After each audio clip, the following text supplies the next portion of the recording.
unbutton your ties a little bit. And we might need to, given the heat in all the rooms. I hope you have discovered the campus. You don't have to stay in this room. We have several sessions all around campus. So please, but the idea of these closing sessions is we can come back, let's reflect a little bit on what we've heard, because some of us have not been able to be in each session. So it's an opportunity for all of us, not the presenters, but the participants to reflect on what they heard and give some comments. But I guess the first thing I want to know is, are you happy? If you're happy and you know it, please, okay? And if there's anything we can do to make your stay easier, please let us know. Not me, personally. I know you're all coming to me, but let somebody know and we'll do what we can. So our first session, A1, Stream A1, was with Alan Fox as moderator, Osvaldo Feinstein, Sven Harten, and Candice Moore. I can't read with my glasses on, sorry. All right, I'm getting old. And Morkel, and Sarah Clea. So, you can put your hand up if you were in this session. One hand, I was here, there were 92, we counted, okay? More hands, please, more hands, okay, more hands. Okay, would anybody like to give us a quick snippet on what they heard, what they tweet length comment on what they received, what they heard, what they learned? Anybody? Yeah, yeah, excellent. Where's that? We're coming straight to you.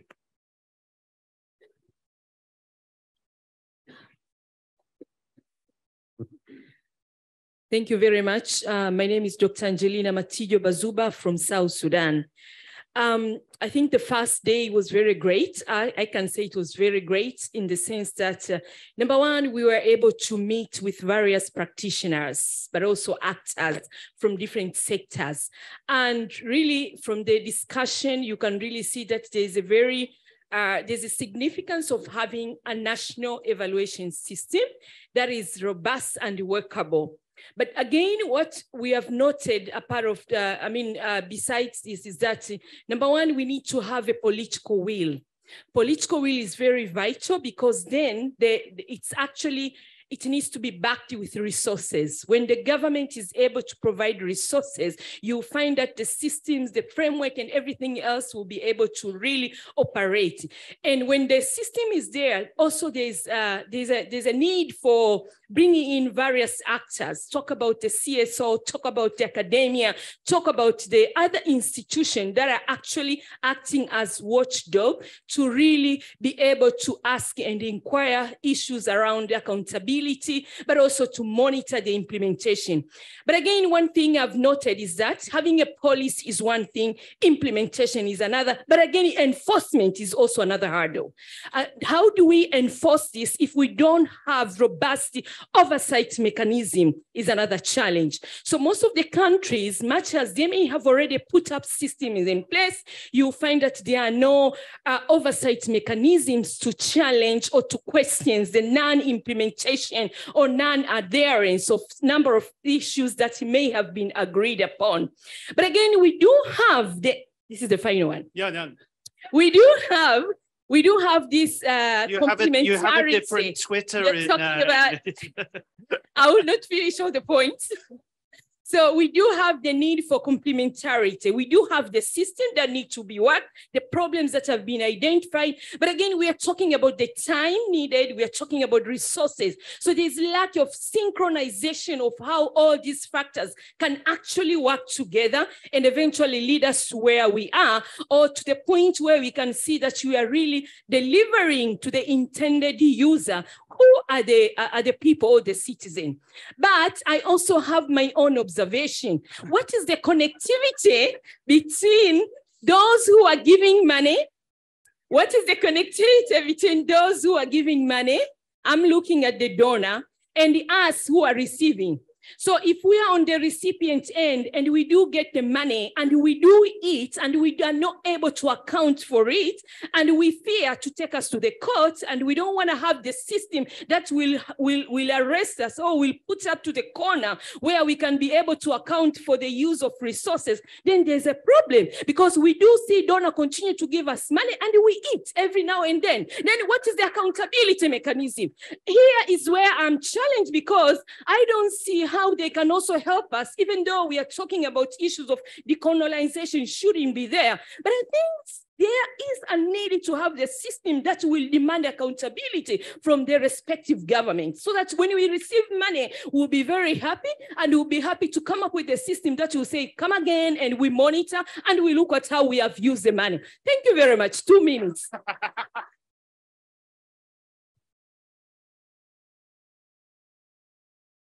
Do you want me to do a synopsis? I'm not sure I can. Do we have any more short comments?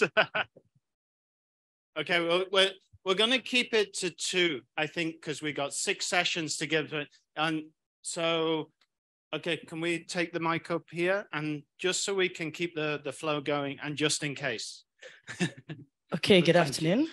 In a tweet, national evaluation systems don't only need to be culturally relevant, but contextually relevant. Thank you. Well, thank you.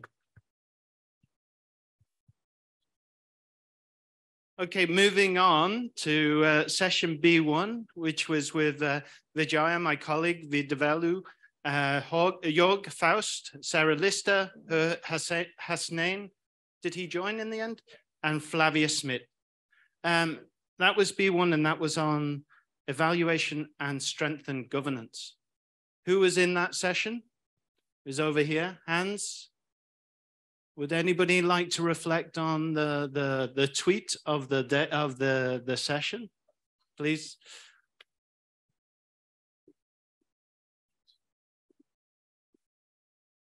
Thank you very much. My name is Cyprian Chiranyang again. I was a member in that engagement. And one important thing that I took home is the importance of the evaluator to be independent and not to be part of the implementation of the programs. Thank you. Thank you. Anybody else in the session would like to reflect on what they heard and what they took away? Any hands? Yes, just to add, professional evaluation also needs to include the beneficiaries of policy programs in order to be relevant. Absolutely.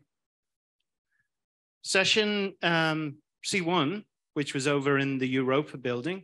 Who here has ventured to the Europa building? There were not many. Hands up. Europe.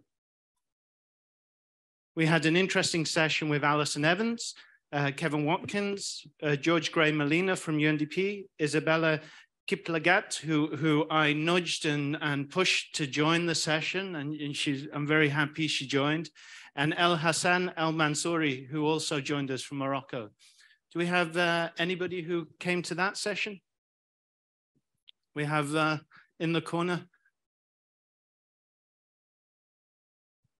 I said I went. I didn't say I was going to speak, but we were challenged very much by that session for evaluation not to be fiddling around the margins. You know, how are we going to help governments to respond to the crises, the multiple crises that are here and that are ahead? And I really came out of that thinking we are really challenged, and just grinding ahead, doing evaluation and monitoring as we have done it is not going to protect all the people and the planet. Thank you. Anybody else reflect on that session? I mean, that was one of the sessions that for me is underpinning as well. Not all of the sessions are underpinning, but you know, where are we going next with evaluation? Given everything we have gone through, are we just going to carry on going down the same path, or have we changed the way we are doing things? What have we learned? What do we feel needs to be done to address all of these crises? Sorry. get me started. The next session was innovating to evaluate beyond the 2030 agenda with my old boss, Indra Naidu, Mita Mara, and Dugan Fraser. Anybody reflect on that session? Is Dugan here? He can reflect. We have a hand. Oh no, I was only joking. He's had his 15 minutes. Anybody else? Dugan, would you like to reflect on what was said?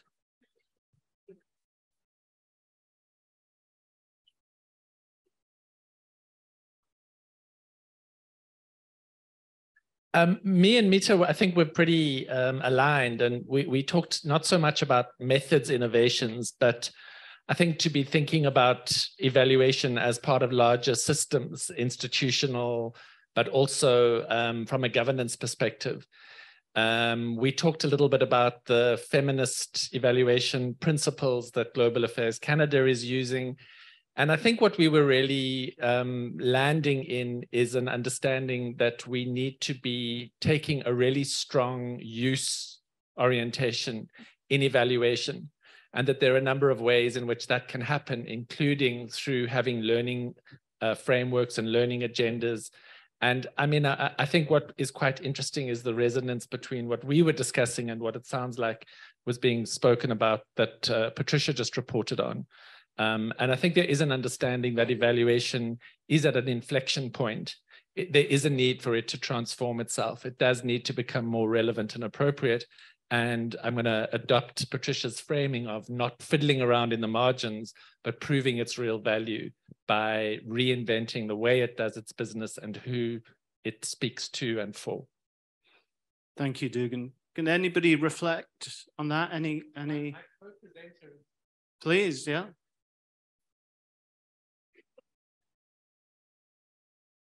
And that probably we need also to develop a more political, politically active role, and probably, leading some of these processes rather than waiting for, the next legislation to pass, to act upon, to be bolder. Yeah. To put ourselves further out there. Yeah, rather than expecting the mandate, to take action. Thank you. I mean, we have an opportunity this week to set that course in action. The Turin Agenda can be that direction for some of us, for all of us. So I would urge you to have a look at the Turin Agenda. Send us any comments you might have. They can be short, they can be long. So we can consider them into, let's set a mandate for our direction going forward. Looking at the afternoon after coffee, when it got much hotter than it was after lunch, we had Edaway, with Craig Barham, George Simpanella. Sorry if I'm butchering anybody's names, I have to apologize. We had Prudence Cooma, Jose Velasquez. And finally, and this is the most difficult, from Madagascar, where is he? And I have to apologize now. Tiariana Su Oliver Ramiandriasoa. I'm so sorry. I can only apologize. That was in this room. Can anybody reflect on what was said? Please, thank you.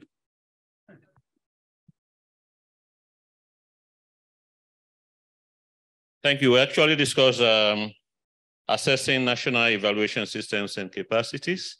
My name is Saidu Amara from Sierra Leone, director in the National Monitoring and Evaluation Directorate. The new guys on board, we just started 3.5 years ago. What we learned is that countries have taken a long time to get to where they are. Yesterday, Mexico, 20 years. Today, Zambia, 8 years. Jamaica, 15 years. Madagascar, 14 years. I implore all M&E champions not to depend 100% on government. You are technical people, develop programs wherein you can get funds from international donors. We have done that with the World Bank, with the EU, with the UNDP, etc., etc. So that's my tweet. Thank you.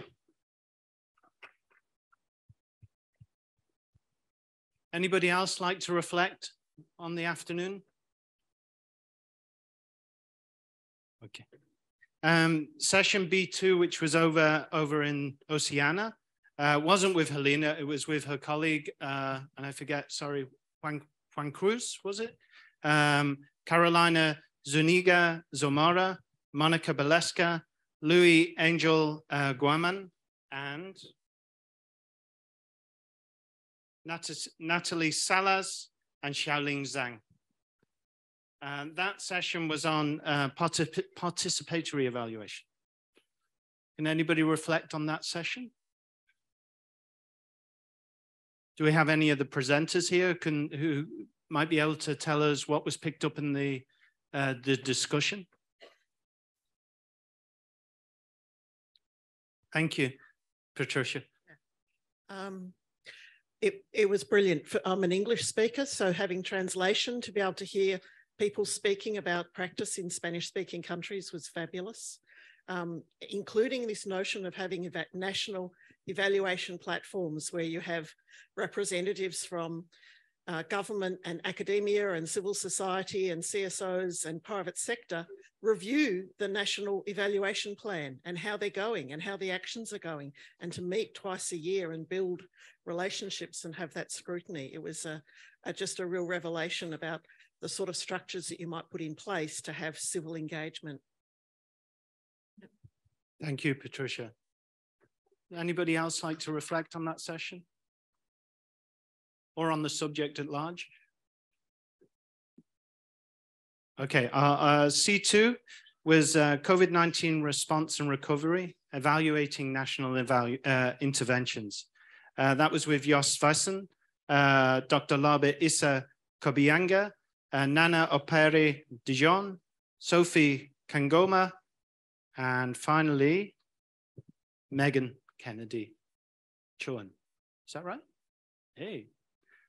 Would anybody like to, that's an interesting process. That's a nationally driven COVID-19 evaluations.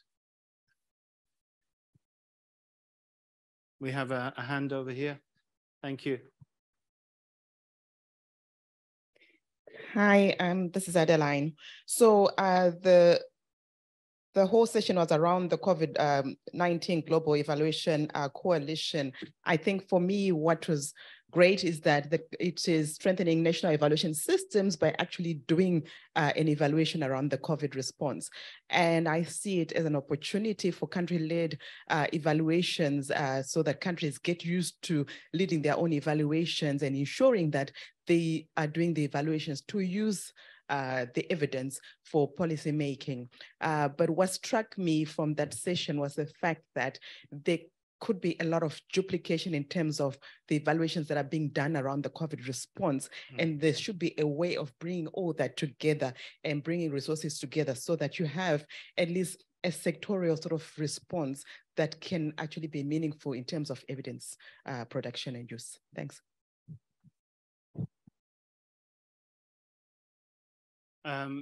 We have another session which I'm leading, moderating tomorrow, which is also on differing tools that were implemented during COVID-19 and what we might be taking forward. The last session of the day in D1 was led by my friend Timothy Lubanga from Uganda, Jau Cardosa, Namaram Johannes Mengistas, and Elena Kukharetevic. Sorry. That was on national data systems. Timothy, would you like to reflect on what was discussed during your session?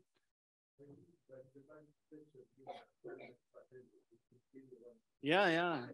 But they're shy, Timothy, in your... Please, thank you.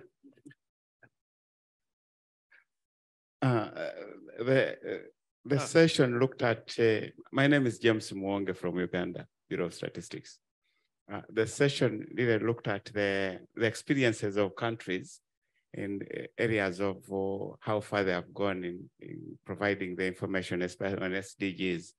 And there are issues, aspects of challenges that come with data, use of data, the appreciation of the capacities that exist. There are constraints with the capacities in the data production, and also the weak systems and the kind of challenges that they are facing.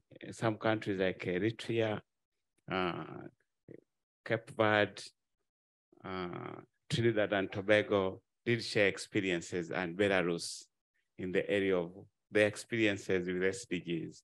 And it was quite enriching because there was quite a lot in common that all these countries were sharing in as far as data is concerned and the challenges that they faced. Apologies, I missed one speaker, and that's Camille Spencer. Camille, do you have a reflection you'd like to give? I saw you were very animated when I popped in. Very high energy in that room, I have to say. It was great. Okay, well, I guess I'll just say my last slide. Yeah. My recommendations from a small island developing state as Trinidad and Tobago, the ultimate place for vacation. Hashtag that. Is to first ensure that you have political buying at the highest levels in government and out of government or government in waiting. Because if you are a country like ours, when you change administration, the mandate sometimes changes. The second thing is to move the piano slowly to the left. I endorse what my colleague said to the front. It takes years. Trinidad and Tobago has started since 2005, our journey, and we are still not even halfway there as yet. And the last thing is to partner, partner, partner. When you lack capacity, you lack resources, partner with anybody you can and move the ball forward. Thank you. Thank you. I think that's probably a nice spot to sort of stop at. I think this is a partnership, right? We're meeting, we're sharing. We've got donors here, but who cares about them? It's you guys, it's the country officers who are the countries and the governments and the CSOs and academia, think tanks. It's you that are driving this forward. We donors are a bit player we can support, but we're not the driving force. You are the driving force. So let's move that force through the next 2 days so we can come out of this at the back end with a touring agenda that sets a framework for us to drive this bus forward. So with that, have a lovely evening. We have cocktails in 30 minutes, but they may be already set up. Take time to chat with all your colleagues, your friends, and we'll see you again tomorrow morning. Thank you very much.